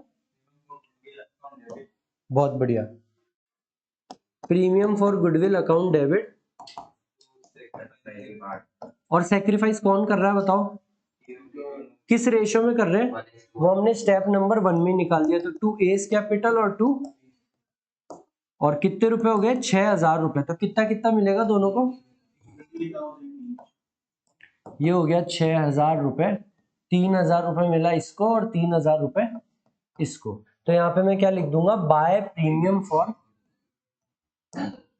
प्रीमियम फॉर गुडविल। और कौन से कॉलम में लिखूंगा सुशांत, ये 3,000 और इधर 3,000। सी लेके आ रहा है, सी के कॉलम में कुछ लिखो। पॉइंट टू रिमेंबर क्या है, एडमिशन के क्वेश्चन में पार्टनर सी लेके आएगा गुडविल, पर गुडविल का कोई भी जिक्र नहीं होता है। रिटायरमेंट में थोड़ा अलग सिस्टम है गुडविल का, और यहाँ पे अलग है। यहाँ पे simply by premium for goodwill लिखना है, सी के कॉलम में कुछ भी नहीं होने वाला है, क्योंकि नाइट जर्नल एंट्री में होता है। जर्नल एंट्री सिंपल सी होती है, bank account debit to premium for goodwill और premium for goodwill to A's capital to B's capital. तो सी के कॉलम में गलती से भी कुछ भी नहीं करना है। अब हम जितनी भी चीजें लिखी हुई है ना उनको अपन भेज देते हैं। जैसे ये बाय बैलेंस ब्रॉट डाउन लिख दो इनका, 40,000 और 30,000, बाय बैलेंस ब्रॉट डाउन कितना है 40,000 और 30,000। अब हमारा एक स्टेप नंबर 3 क्या था, एडजस्टमेंट ऑफ, या देना जतिन, एडजस्टमेंट ऑफ रिजर्व। हमारे क्या कोई रिजर्व दिख रहे, जनरल रिजर्व, P&L अकाउंट का रिजर्व, एक रिजर्व है वर्कमैन कंपनसेशन रिजर्व। अब इसका ट्रीटमेंट अलग होता है, इसकी मैंने अलग से क्लास भी डाल रखी है, इसके सारे जितने भी केसेस हैं। बट नीचे हमको इंफॉर्मेशन क्या कुछ दे रखी है वर्कमैन कंपनसेशन के लिए, कि वर्कर्स ने कुछ क्लेम करा, अगर कुछ भी इंफॉर्मेशन नहीं दे रखी, यानी कि वर्कर्स ने कुछ भी क्लेम नहीं करा, इस रिजर्व को हम नॉर्मल रिजर्व की तरह मान के और बांट देंगे। किसमें बांटेंगे? ओल्ड पार्टनर्स में, ओल्ड रेशियो में। तो यहाँ पे मैं लिखूंगा बाय वर्कमैन कंपनसेशन रिजर्व कितने का है? 4000 का। 4000 को किस रेशियो में बांटूंगा? तो 4000 डिवाइडेड बाय 8 यानी कि 2500 तो ए का और 1500 सी का। इसमें कोई भी लेना देना नहीं होता। अब हमारा केवल एक स्टेप बचा है, वो स्टेप क्या हमारा? Adjustment of revaluation of asset and liability. हमको कई सारे असेट और लायबिलिटी को रीवैल्यू करना है। हर एक असेट को मैं यहाँ पे लिखूंगा तो बहुत ज्यादा हो जाएगा, तो उसके लिए हम क्या बनाते हैं? एक रीवैल्यूएशन अकाउंट। जितना भी रीवैल्यूएशन हो रहा होगा, चाहे वो असेट हो चाहे लायबिलिटी हो, वो इसमें आ जाएगा। जो भी प्रॉफिट और लॉस होगा उसको कौन बियर करेगा? ओल्ड पार्टनर्स ओल्ड रेशियो में। रिजर्व हो चाहे revaluation of asset and liability हो, ओल्ड पार्टनर्स ओल्ड रेशियो में। केवल गुडविल में क्या होता है? सैक्रिफाइसिंग पार्टनर्स देगा कौन? गेनिंग पार्टनर, जो कि हमेशा एडमिशन में नया पार्टनर ही होता है। तो हमको क्या क्या दे रखा है? Furniture is under valued bye 12000। Furniture under valued है 12000। अब कई बच्चे क्या गलती करते हैं? फर्नीचर को अंडर वैल्यू करना है तो इधर लिख देता हूं टू फर्नीचर, वैल्यू कम कर रहा हूं ना। जबकि क्वेश्चन इंग्लिश ढंग से पढ़ो, क्या बोल रहा है? Furniture is under valued bye 12000, यानी कि ये जो फर्नीचर है ना 20000 का, ये ऑलरेडी अंडर वैल्यूड है। तो हमको इसको अभी सही वैल्यू पे लेके आना है। तो वैल्यू को सुशांत बढ़ाना है, ना कि कम करना है। ये ऑलरेडी कम है, तो कितने से बढ़ाऊंगा? अगर बढ़ाना है तो हमारा प्रॉफिट है, तो revaluation account by furniture account 12000 रुपए। और क्या कह रहा है क्वेश्चन? कोई और? Value of stock is reduced to 13000। Stock है 15000 का, उसको कहां तक लेके आना है? To stock. ये असेट कम हो रहा है तो इसलिए डेबिट साइड पे आ गया, बढ़ रहा होता तो क्रेडिट साइड पे। और क्या? प्रोविडेंट फंड भी रेज्ड बाय 1000। एक तो बहुत अच्छे से याद रखना, चाहे चैप्टर 2 हो, 3 हो, 4 हो, 5 हो, प्रोविडेंट फंड कोई रिजर्व नहीं होता। लगता है ऐसा है कि यार ये क्या कोई वर्कमैन कंपनसेशन रिजर्व कोई ऐसी चीज है?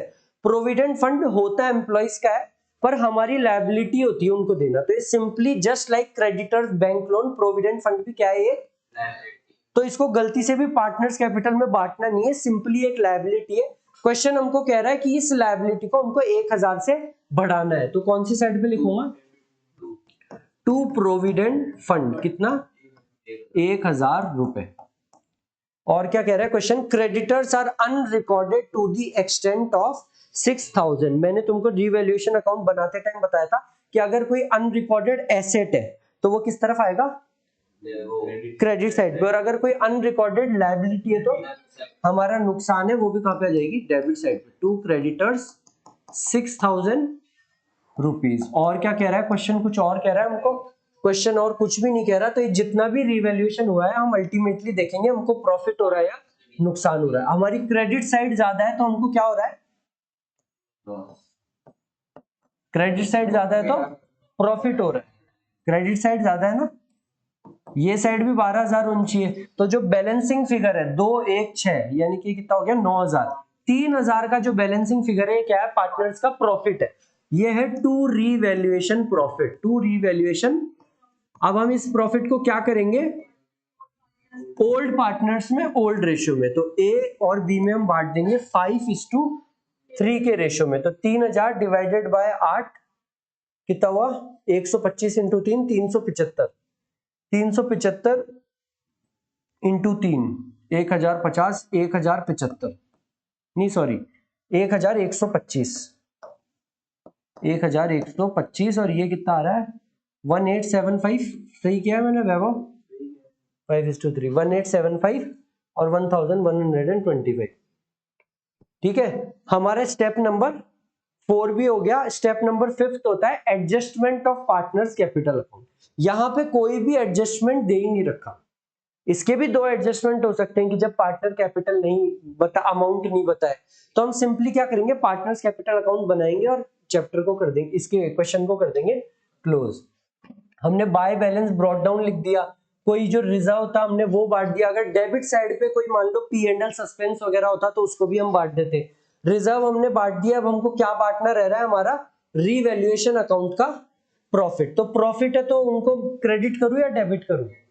क्रेडिट करूंगा by revaluation account. By revaluation account कितना है हमारा 1875 और 1125, ये 1875 और ये 1125। दक्ष क्या सी का कुछ लेना देना है इसमें? ये ओल्ड पार्टनर्स का होता है ओल्ड रेशो में। सी जो कैपिटल के रूप में लेके आया वो भी मैंने लिख दिया। सर पैसा तो वो 30,000 लेके आ रहा है ना, पॉइंट टू रिमेंबर क्या है, उसके गुडविल के पैसे का इस कॉलम में कोई भी लेना देना नहीं होता, क्योंकि जब उसकी जर्नल एंट्री देखोगे तो वो भी सिंपली क्या होती है, bank account debit to C's capital 24,000 और bank account debit to premium for goodwill, उसमें कहीं पे भी सी के कैपिटल का जिक्र नहीं होता। तो बाय बैंक 24,000 और बाय प्रीमियम फॉर गुडविल 6,000 रुपए इनका था, इनको दे दिया इनके सैक्रिफाइसिंग रेशियो में। क्या कुछ और पॉइंट रह रहा है? और कुछ भी नहीं रह रहा तो हम सिंपली क्या कर देंगे, टू बैलेंस कैरी डाउन। क्या आ रहा है इनका बैलेंस जरा,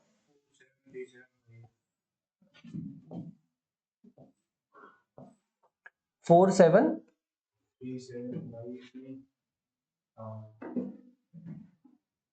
47375 पक्का, हाँ ये याद है। और इसका क्या है 35625 और ये तो सिंपल है ही अपना 24,000 रुपए। ये दोनों साइड सेम हो गई। अब क्या करना है हमको, सिंपली बैलेंस शीट को बनाना है। तो ये जो भी अमाउंट आया है ऐसे के ऐसे कैपिटल लिख देता हूँ यहाँ पे, कैपिटल अकाउंट ए बी और अब नया पार्टनर भी आ गया सी का। क्या क्या है हमारा 47375 और इसका कितना है 35625 और ये 24,000 रुपए। टोटल करना जरा कितना हुआ 48,000 और 35 53 83 और 24 एक साथ हो गया।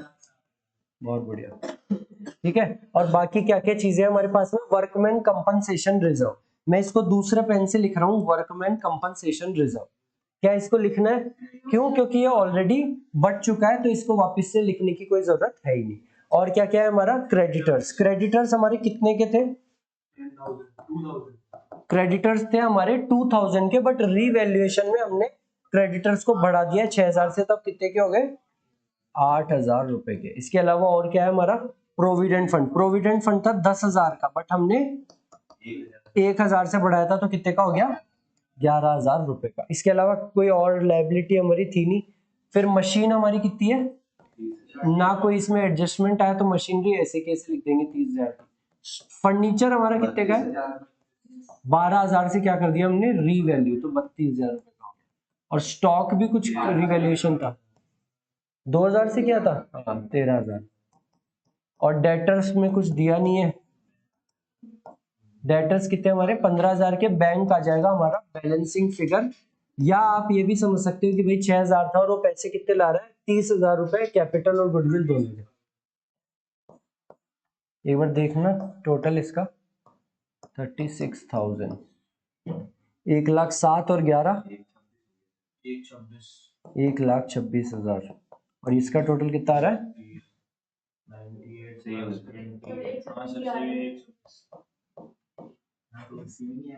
1,26,000 और 1,26,000। एक बार स्टॉप कर दिया।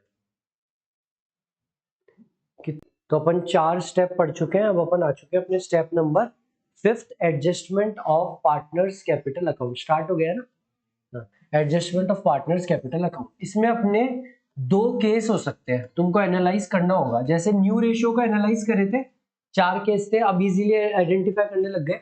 इसमें 2 केस हो सकते हैं। केस नंबर 1 क्या है, केस नंबर 1 है जब तुमको नए पार्टनर की कैपिटल ही ना गिवन हो। If new partners capital is not given, if new partners capital is not, sir अगर नए पार्टनर की कैपिटल ही गिवन नहीं है तो हम क्या करेंगे, हमको फाइंड आउट करना पड़ेगा, उसके रेशियो के हिसाब से हमको फाइंड आउट करना होगा। कैसे कैलकुलेशन करेंगे बताता हूँ, एक क्वेश्चन भी करते हैं। दूसरा केस क्या है, जब आपको नए पार्टनर की कैपिटल तो गिवन होगी, तो सर ये तो नॉर्मल क्वेश्चन हो गया, हर बार कैपिटल गिवन होती है। बट क्वेश्चन बोलेगा कि पुराने पार्टनर्स को एडजस्ट करना है अपनी कैपिटल को नए पार्टनर के हिसाब से। तो दूसरा केस हमारा हो गया एडजस्टमेंट ऑफ ओल्ड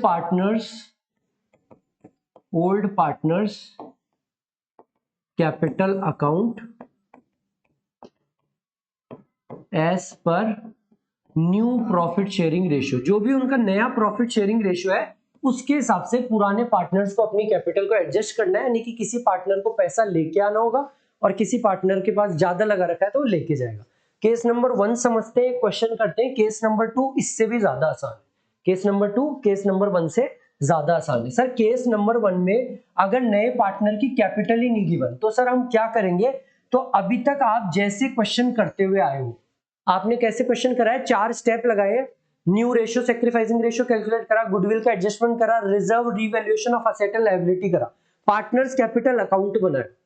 जैसे आप अभी तक क्वेश्चन करके आए हो सेम टू सेम आपको वैसे की वैसे क्वेश्चन करना है, सेम टू सेम वैसे की वैसे क्वेश्चन करना है।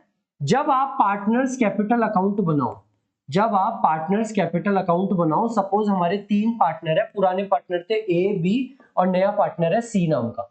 जो जो चीजें आपने करी, रिजर्व का adjustment, by balance brought down, reserve, revaluation, profit loss इधर, प्रॉफिट इधर, गुडविल का treatment bye premium for goodwill, सारी की सारी चीजें कर लेना। बस एक एंट्री होती थी जो उसके नए पार्टनर की कैपिटल होती थी ना, बाय बैंक। ये हमको क्वेश्चन में गिवन ही नहीं है कि वो कितना पैसा ला रहा है, तो सिंपली आपको इस एंट्री को छोड़ देना है, और बाकी पूरा का पूरा क्वेश्चन करना है। यहां पे लिख देना है टू बैलेंस कैरीड डाउन, उसके बाद में हम कैसे फाइंड आउट करेंगे वो मैं क्वेश्चन के साथ में समझाता हूं आपको कि हम कैसे फाइंड आउट करेंगे। ठीक है, अभी तक का पॉइंट टू रिमेंबर क्या है? अगर इस तरीके का क्वेश्चन आ जाए, नए पार्टनर की कैपिटल ही नहीं गिवन, तो घबराना नहीं है। आप जैसे क्वेश्चन करते हो वैसे पूरा का पूरा क्वेश्चन करो। बस 2 मिनट का काम होने वाला है आगे का कि हम उसको आगे कैसे सॉल्व करेंगे।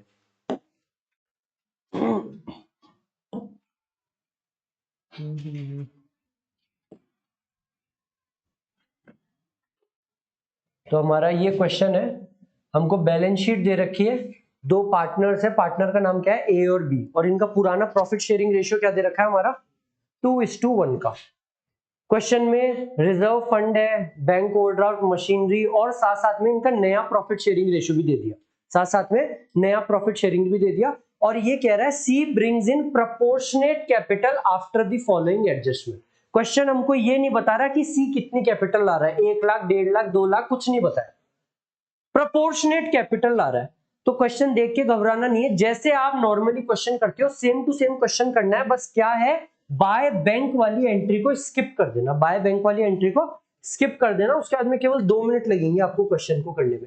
तो हम कैसे करते हैं क्वेश्चन? सर आपने 5 स्टेप्स बता रखे हैं। पहला स्टेप क्या होता है हमारा, calculation of new ratio and sacrificing ratio. Question में हमको ओल्ड और न्यू दोनों दे रखा है, तो बताओ सैक्रिफाइसिंग रेशियो क्या होगा। हम स्टेप नंबर 1 सैक्रिफाइसिंग रेशियो निकाल लेते हैं, तभी हमारा गुडविल का ट्रीटमेंट हो पाएगा। सैक्रिफाइसिंग रेशियो का फॉर्मूला क्या होता है, ओल्ड रेशियो माइनस, तो यहाँ पे हमारे पार्टनर है ए, बी और सी। सी तो नया पार्टनर ही आ रहा है, इनका पुराना रेशियो क्या है 2/3 और 1/3, और इनका नया रेशियो क्या है 3/6, और 1/6 के लिए नया पार्टनर आ रहा है तो वो ऑब्वियसली गेन ही कर रहा है। तो बताओ इनका सैक्रिफाइसिंग रेशियो कितना आएगा, यहाँ पे आ गया 6,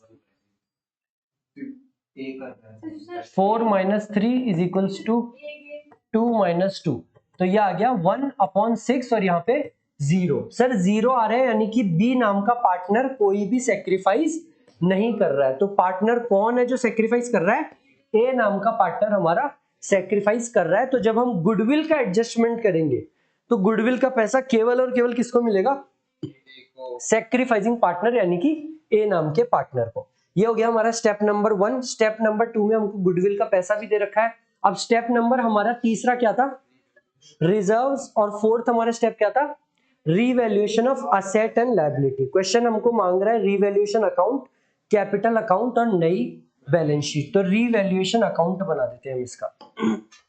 रीवैल्यूएशन अकाउंट का क्या सिंपल सा फंडा था, रिवैल्यूएशन अकाउंट एक नॉमिनल अकाउंट होता है, इनकम सारी इस तरफ और लॉसेस। इनकम क्या होती है, अगर कोई असेट बढ़ जाए, या कोई अनरिकॉर्डेड असेट मिल जाए, और अगर कोई लायबिलिटी बढ़ जाए तो वो नुकसान होगा, डेबिट होगा।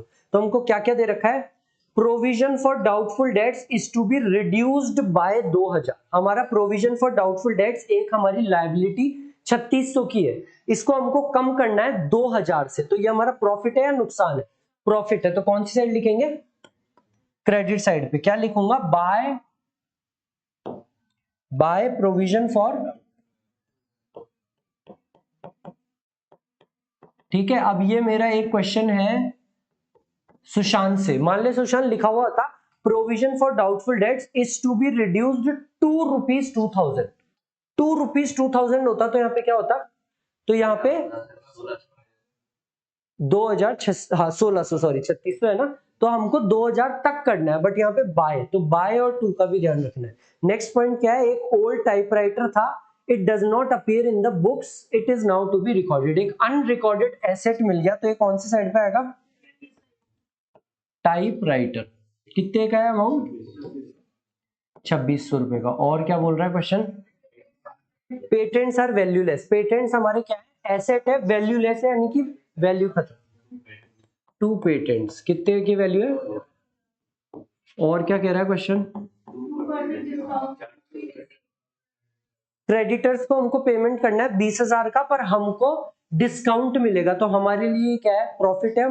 हमको लायबिलिटी कम पेमेंट करना होगा, तो कौन सी साइड पे लिखूंगा, क्रेडिट साइड पे। तो 20,000 का 2% कितना हो गया, 400 रुपये, क्या है, क्रेडिटर्स। तो बाय प्रोविजन फॉर डिस्काउंट लिख सकते हैं, डायरेक्ट क्रेडिटर्स भी लिख सकते हैं, by provision for discount on creditors. कितना है, 400 रुपए, 20,000 का 2%, 400 रुपए। और क्या कह रहा है क्वेश्चन, और कुछ भी नहीं कर रहा, ये कुछ लॉस हो रहा है, कुछ फायदा हो रहा है, अल्टीमेटली हमको क्या हो रहा है, ये वाली साइड ज्यादा है, यानी कि अल्टीमेटली हमको क्या हो रहा है, प्रॉफिट। ये वाली साइड ज्यादा है, कितनी है ये वाली साइड का टोटल, 5000। ये वाली साइड का टोटल भी कितना होगा, 5000। तो बैलेंसिंग फिगर में 3000 क्या है हमारा, profit, to revaluation profit, to. और ये प्रॉफिट किसका होता है सर, ओल्ड पार्टनर्स का ओल्ड रेशियो में है ना, सेक्रीफाइसिंग का कोई लेना देना नहीं है, पुराने पार्टनर्स का है। तो पुराने पार्टनर ए और बी का हो गया, बहुत बढ़िया। इसको 2000 और इसको 1000, 2:1 के रेशियो में, बहुत बढ़िया दक्ष। 3000 रुपए हो गए, रिवैल्यूएशन बढ़ गया। अब हम क्या करेंगे, इसको भेजना कहाँ पे है, पार्टनर्स कैपिटल अकाउंट में भेजना है, यहाँ पे भेज भी देता हूं इसको। क्या क्या है हमारे पार्टनर, ए बी और सी। आज तो दक्ष खतरनाक ही फॉर्म में है, ए बी और सी, ठीक है। एक तो हमको इनको क्या देना है, इनकी बाय बैलेंस ब्रॉट डाउन, कितना है दक्ष, 40,000 इसका और 30,000। सी का कितना है, सी तो हमारा नया पार्टनर है, ठीक है। और रीवैल्यूएशन प्रॉफिट कितना आ गया हमारा, रीवैल्यूएशन अकाउंट, ये रीवैल्यूएशन का प्रॉफिट आ गया 2000 और 1000। सी को कुछ भी नहीं मिलेगा सर, क्योंकि ये पुराने पार्टनर्स का होता है, पुराने रेशियो में। क्या हमारे कोई रिजर्व्स दिख रहे हैं, रिजर्व फंड किसको मिलेगा, ओल्ड पार्टनर्स को ओल्ड रेशियो में। तो मैं यहाँ पे लिख दूंगा बाय रिजर्व 8000 और 4000, बहुत बढ़िया। क्या कोई और लॉस वगैरह दिख रहा है सर, इस बार कोई भी लॉस नहीं, अगर लॉस होता तो वो भी यहाँ पे आ जाता, टू रीवैल्यूएशन लॉस के नाम से। तो हमारा स्टेप नंबर 1 सैक्रिफाइसिंग रेशियो निकाल लिया, स्टेप नंबर 3 रिजर्व भी हो गया, स्टेप नंबर 4 रीवैल्यूएशन भी हो गया, स्टेप नंबर 2 गुडविल का एडजस्टमेंट करना। क्वेश्चन में हमको क्या कह रहा है, सी लेके आ रहा है 10,000 रुपए in cash as his share of goodwill, यानी कि सी कितने रुपए लेके आ रहा है गुडविल के, 10,000 रुपए। कैपिटल के कितने ला रहा है अभी बताया नहीं है, वो हमको निकालना है, बट गुडविल के 10,000 रुपए लेके आ रहा है, तो एंट्री होगी bank account debit to premium for goodwill 10,000 और premium for goodwill account debit to sacrificing partner का कैपिटल अकाउंट। और हमने स्टेप नंबर 1 में क्या फाइंड आउट करा है, बी कुछ भी सैक्रिफाइस नहीं कर रहा, तो पूरा का पूरा गुडविल का पैसा किसको मिलेगा, हम यहाँ पे लिखेंगे by premium for 10,000। Sir B को कुछ भी नहीं मिला क्योंकि वो कुछ भी सेक्रीफाइस भी नहीं कर रहा, नए पार्टनर के लिए कुछ सेक्रीफाइस ही नहीं कर रहा अपने शेयर का, तो उसको कुछ भी नहीं मिलेगा। हमारे सारे के सारे स्टेप्स हो चुके हैं, बस एक एंट्री पेंडिंग है हमारी। वो एक एंट्री क्या है, बाय बैंक। हमारी एक एंट्री क्या है, ये कितने रुपए लेके आ रहा है, बट क्वेश्चन में हमको गिवन ही नहीं है। यही तो हमारा डाउट था कि सर इसमें कैपिटल ही नहीं गिवन तो कैसे करे क्वेश्चन। अभी तक का आपको क्वेश्चन समझ में आया, जो जनरली नॉर्मली हम क्वेश्चन करते थे, यहां तक का क्वेश्चन कर दो और ये वाली जो एंट्री है ना इसको कर दो इग्नोर। इसको क्या कर दो, इग्नोर कर दो और कैपिटल अकाउंट को बैलेंस कर दो। कैपिटल अकाउंट को बैलेंस कर दो। तो जैसे ही मैं इसको बैलेंस करूंगा तो बताओ क्या अमाउंट आएगा। इसका टोटल कितना आ रहा है, 40,000, 10,000, 60,000, और इसका टोटल कितना आ रहा है 35,000। तो ये वाली साइड का टोटल भी कितना होगा, यहां पे सिंपली लिख दो to balance carry down. To balance 60,000।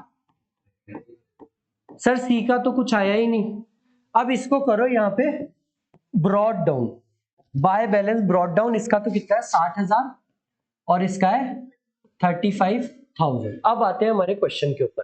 Question कह रहा है सी नाम का पार्टनर प्रोपोर्शनेट कैपिटल लाएगा। कितनी लाएगा, प्रोपोर्शनेट कैपिटल, यानी कि वो अपने रेशियो के हिसाब से कैपिटल लाएगा। कैसे लाएगा कैपिटल, अपने रेशियो के हिसाब से। अब हमारा क्वेश्चन में रेशियो क्या है, इनका जो न्यू रेशियो है, पार्टनर्स का जो न्यू रेशियो है वो कितना है 3:2:1 का। क्वेश्चन में दे रखा है, नहीं दे रखा तो हम निकाल लेते, नहीं दे रखा हो तो हम निकाल लेते। हमारे ए पार्टनर की कैपिटल कितनी है 60,000, अभी अभी तुमने निकाला, और बी की कैपिटल कितनी है 35,000। तो इन दोनों की मिला के कैपिटल कितनी हो रही है बताओ 95,000। क्या मैं ये कह सकता हूं कि ए और बी दोनों मिला के 95,000 का पैसा कैपिटल लगा रखे, और जो उनको शेयर मिल रहा है वो केवल 5/6 है। कितना है, यानी कि ए और बी की कंबाइंड कैपिटल, ए प्लस बी की कंबाइंड कैपिटल तो है 95,000, और इनको जो शेयर मिल रहा है वो कितना है 5/6। तो इसके हिसाब से total capital of the firm कितनी होनी चाहिए। अगर कोई बंदा 95,000 रुपए लगा रखा है लेकिन उसका शेयर 5/6 है, तो टोटल फर्म की कैपिटल कितनी होनी चाहिए। तो हम क्या करेंगे 95,000 5/6 है, इसको 6/5 से मल्टीप्लाई करूंगा तो total capital of the firm निकल के आ जाएगी, जो क्या निकल के आ गई 1,14,000।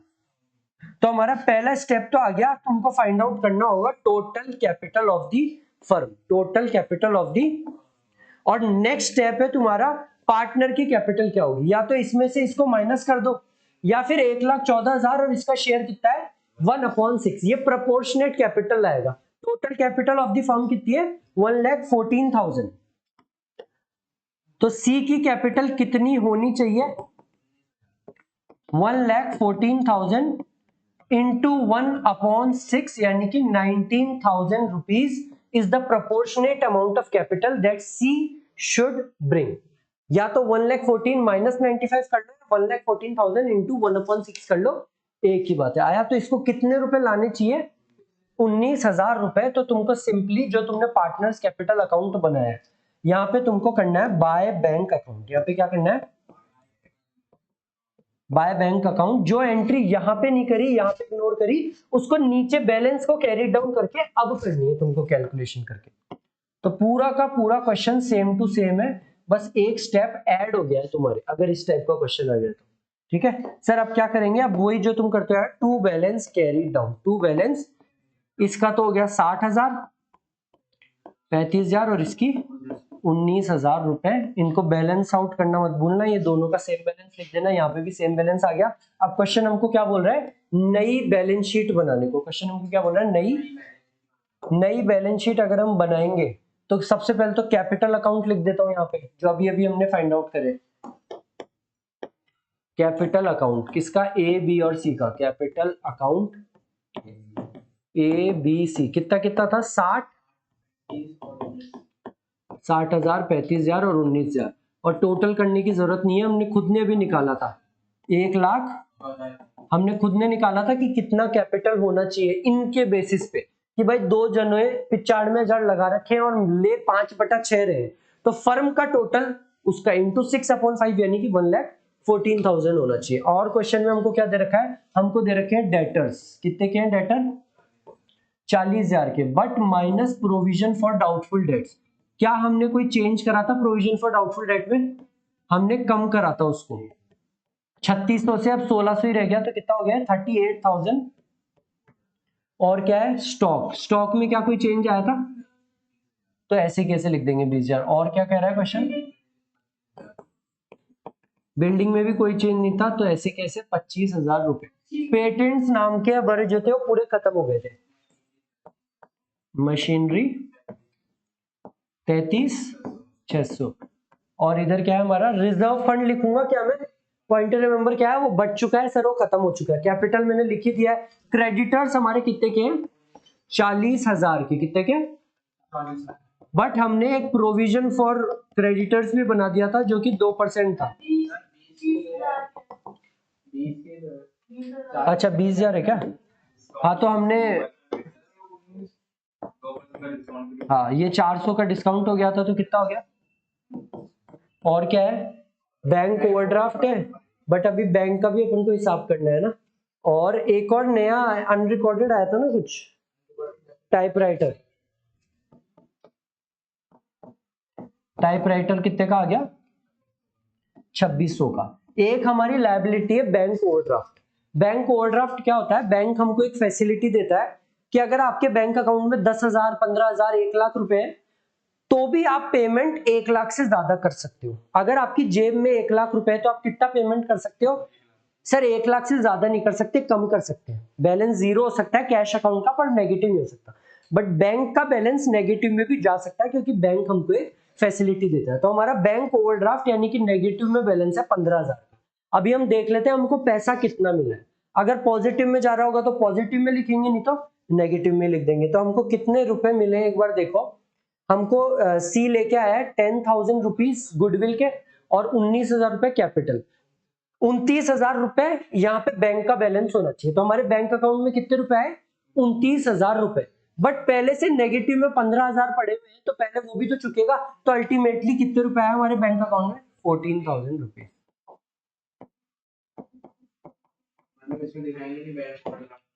क्या हुआ है हमारे बैंक अकाउंट में? ओवरड्राफ्ट था, यानी कि नेगेटिव में 15,000 रुपए थे।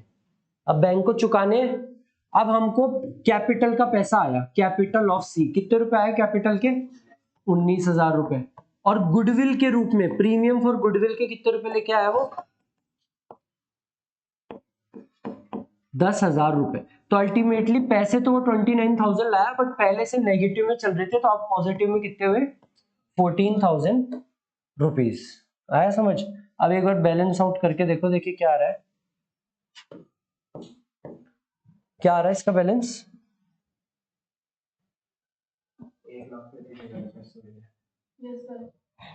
दोनों साइड?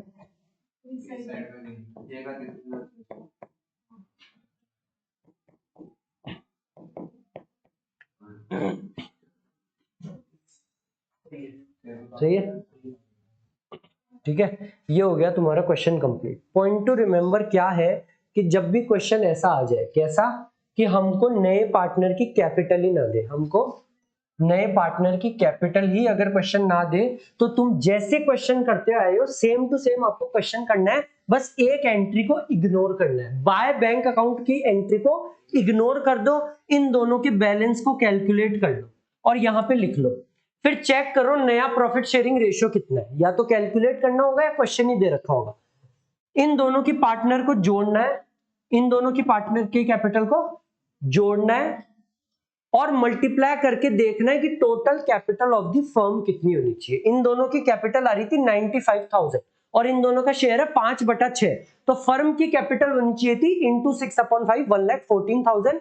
वहां से हमको पता चला कि यार नए पार्टनर को 19,000 रुपए लाने चाहिए। तो इस टाइप के क्वेश्चन में सेम टू सेम आपको क्वेश्चन करना है, बस बाय बैंक अकाउंट वाली एंट्री को इग्नोर करना है, बैलेंस को कैरी डाउन करना है, एक कैलकुलेशन करनी है और आपका आंसर आ जाएगा। आया केस नंबर 1 समझ? दूसरे टाइप का जो एडजस्टमेंट है ना, adjustment of old partners capital account, ये वाला तो और भी ज्यादा इजी है। ये वाला तो और भी ज्यादा इजी है, बताऊं कैसे? इसमें भी आपको same to same partners capital account बनाना है। यहां पे लिखना है बाय बैलेंस ब्रॉट डाउन। एक अच्छे से बना देता हूं, लो करो।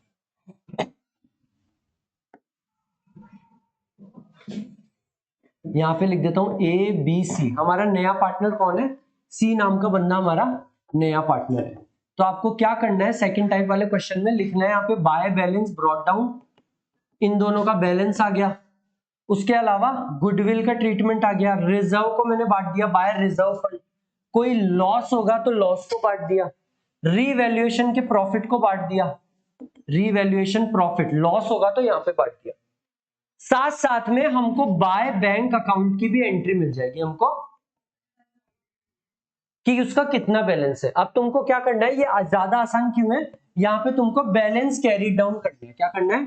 टू बैलेंस कैरी डाउन, जो भी उनका अमाउंट आ रहा है सेम अमाउंट को करना by balance brought down, by balance brought down. Suppose मैंने इनका अमाउंट लिख दिया, इसका लिख दिया 40,000, 30,000 और नए पार्टनर की कैपिटल में लिख रहा हूं 25,000। कितनी है?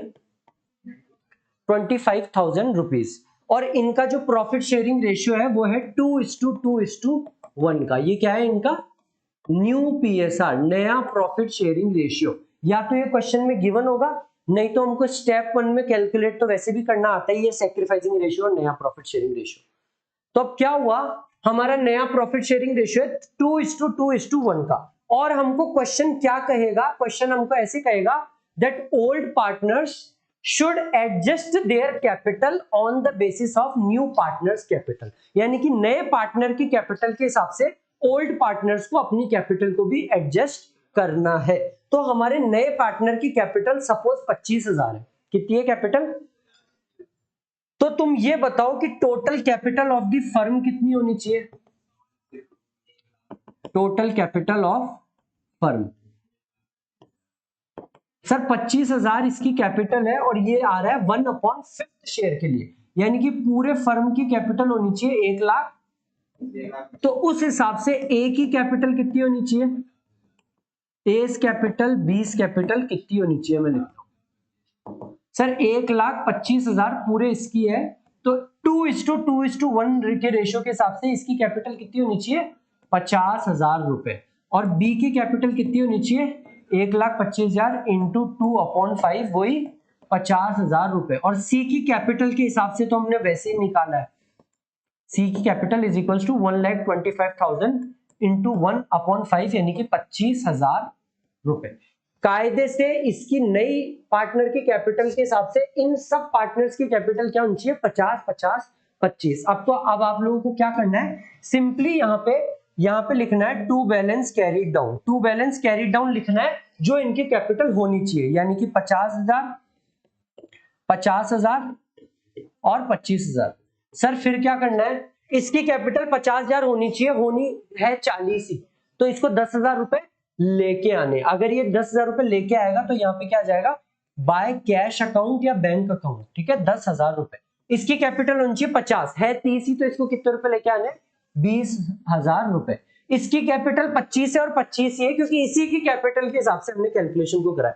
तो क्या है, ये सेकंड वाला एडजस्टमेंट फर्स्ट वाले से ज्यादा इजी है कि नहीं? ये फर्स्ट वाले से ज्यादा इजी है। अब ध्यान यहाँ पे क्या रखना है वो अच्छे से समझना। कई बार क्वेश्चन तुमको ये बोलेगा, क्वेश्चन तुमको क्या बोलेगा, क्वेश्चन तुमको ये बोलेगा old partners have to adjust their capital on the basis of new partners capital. तो तुमको समझ में आ जाना चाहिए केस नंबर 2 की बात कर रहा है।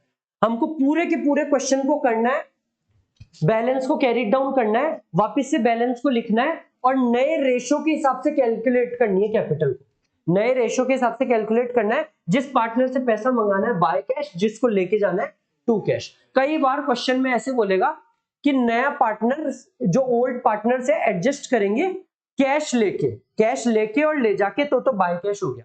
अगर क्वेश्चन ये कहता है कि वो कैश को लेके नहीं आएंगे तो हमको इसको करंट अकाउंट से एडजस्ट करना होगा। तो मैं यहाँ पे लिखूंगा by S current account, by B's current account. अगर लेके जा रहा है तो S current account, B's current account. Question silent हो तो कैश।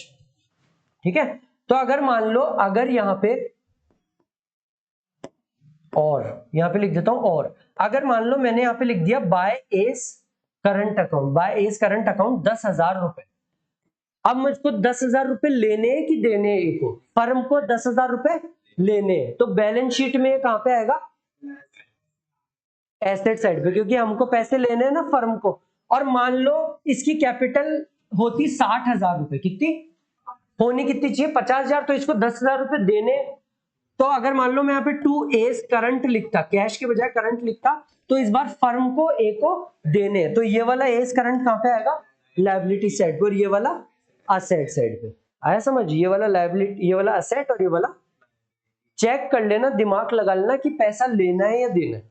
इधर लिख रहे हैं यानी कि पैसा लेना है, और इधर लिख रहे हैं यानी कि पैसा देना है। पैसा लेना है यानी कि असेट, जिस भी चीज से फ्यूचर में फायदा मिले, कैश मिले, असेट, और जिस भी चीज का फ्यूचर में पेमेंट करना हो वो।